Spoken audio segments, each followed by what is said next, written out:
감리교단 내 목회자 개혁그룹을 표방하고 있는 새물결이 지난해 열린 입법의회에 심각한 문제가 있었다며 교단 재판부에 입법의회 무효 소송을 제기했으나 기각됐습니다. 새물결 측은 정치적 판결이라고 반발하며 500명의 소송인단을 꾸려 사회법에 소송을 제기하겠다는 입장입니다. 최경배 기자의 보도입니다.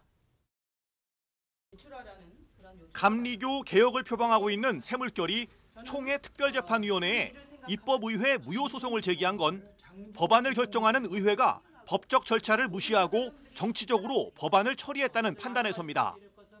새물결은 지난해 입법의회 당시 교역자 생활보장 법안과 금권 선거를 막기 위한 선거법 개정안 등 개혁 법안들을 회원들의 서명을 받아 현장 발의했습니다. 하지만 법안 상정 권한을 지닌 장정개정위원회는 새물결 측이 현장 발의한 법안을 입법의회에 상정하지 않았습니다. 반면 장정개정위원회는 장로회가 현장 발의한 사회법 제소 시 출교 등의 내용을 담은 법안을 유일하게 상정했고 이 법안은 입법의회를 통과했습니다.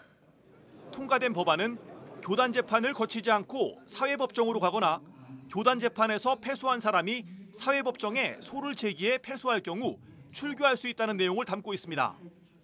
교회 문제를 사회법정으로 끌고 가는 관행을 차단하겠다는 취지였지만 대한민국 헌법과 세계 인권 선언을 위반한다는 지적을 받으며 무리한 법안이란 비판이 제기돼 왔습니다. 게다가 입법의회에 출교법이 현장 발의될 당시 발의 정족수를 채우지 못했다는 주장까지 제기되면서 입법의회 무효 소송으로 이어졌습니다. 하지만 감리교 총회 특별재판위원회는 새물결 측이 제기한 소송을 기각했습니다. 원고들의 청구를 모두 기각한다. 재판 비용은 원고들이 부당한다. 이상과 같이 판결합니다. 감리교단의 법을 결정하는 의회에서 불법이 이루어졌다고 주장해온 새물결은 기각 결정에 대해 강하게 반발했습니다.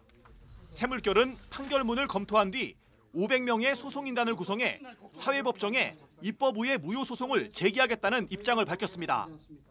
발의 종족수가 충족되는 안들은 폐기하고 발의 종족수가 안 되는 이 법안은 뻔히 발의 종족수가 안 되는 사실을 알면서도 장정개정위원회는 전체 감리회와 입법의회 그리고 감리회 신도들을 속인 것입니다. 여기에 대해서는 장정개정위원회를 비롯해서 장정개정위원장도 책임을 져야 될 것입니다.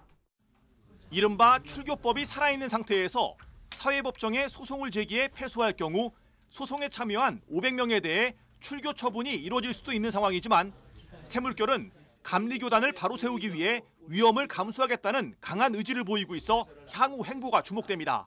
CBS 뉴스 최경배입니다.